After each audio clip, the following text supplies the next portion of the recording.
Hello everyone, hope you're doing well and welcome to the JavaScript complete course. In this video we are going to talk about a DOM content method in JavaScript. So before jumping over to the main point, if you didn't subscribe my YouTube channel, make sure to subscribe this channel and hit the bell icon so you'll get the notification of my new video when I upload them. Alright, so let's get started.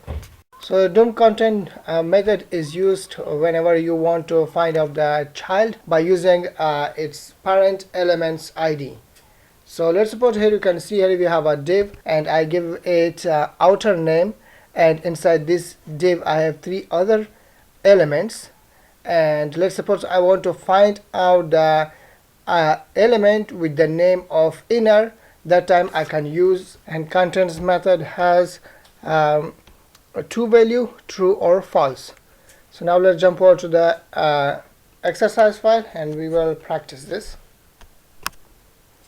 So here you can see here is an exercise file, an HTML file. Here I have a div with the ID test, and here I have three elements, two paragraph and one heading, and I have nothing else inside this, and this is an empty JavaScript file. So I'm going to remove the style sheet because I don't need it in this video, and at the right side you can see the live demo of my paragraph, one paragraph and second one, and this is the heading. So now if you want to find out the specific ID by using the test parent element name, by using the parent element, you can use the contents method.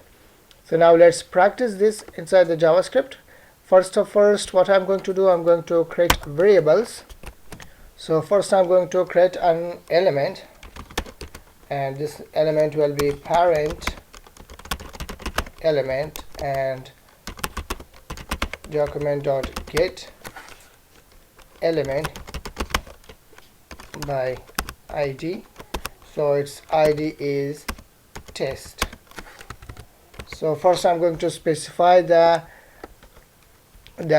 parent element, which is test, and after that I'm going to create another element, and here I'm going to create another variable with because I want to specify the target element that I want to target from the parent class. So I'm going to name this target as well, is equal to document dot get element by ID. So I didn't give any ID to the child element of this parent div, so I'm going to give a any random name for this.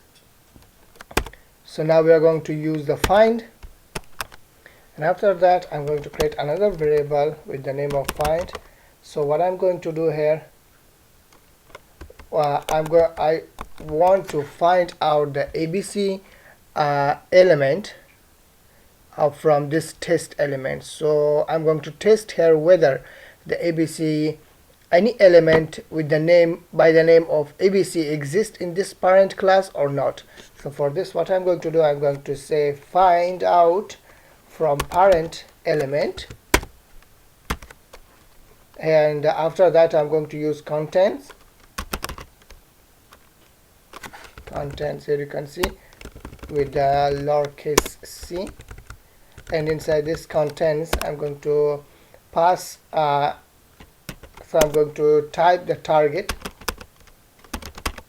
So here what I'm going to say, find out from the parent element this target name.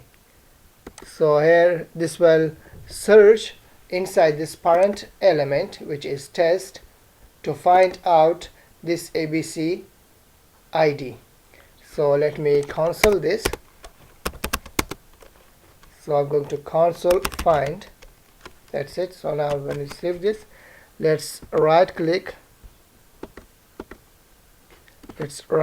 come to the inspect, and let's jump over to the console, and here you can see it will show false. There isn't any element by the name of ABC. This means that we don't have any ID with the name of ABC. If I create one, let me create ABC, and when I save this, here you can see, and when I remove this again, save this, see, it will show us false. So, and if I change it to another element, here you can see it will show us true, because this ID name exists inside this parent class. This means that this child exists inside this parent class. And if we remove this from here, and here we're going to create another div with and here I'm going to create a P or paragraph, and inside this paragraph I'm going to create that ID, and when I save this, see, it will show us true. So as you can see, this will return, so as you can see, the contents method will return true whether the ID is his child or grandchild. So hope you understand until this point. If you have any question and suggestion, please leave the comment below. If you didn't subscribe my YouTube channel, make sure to subscribe this channel so that you'll get the notification of my new video when I upload them.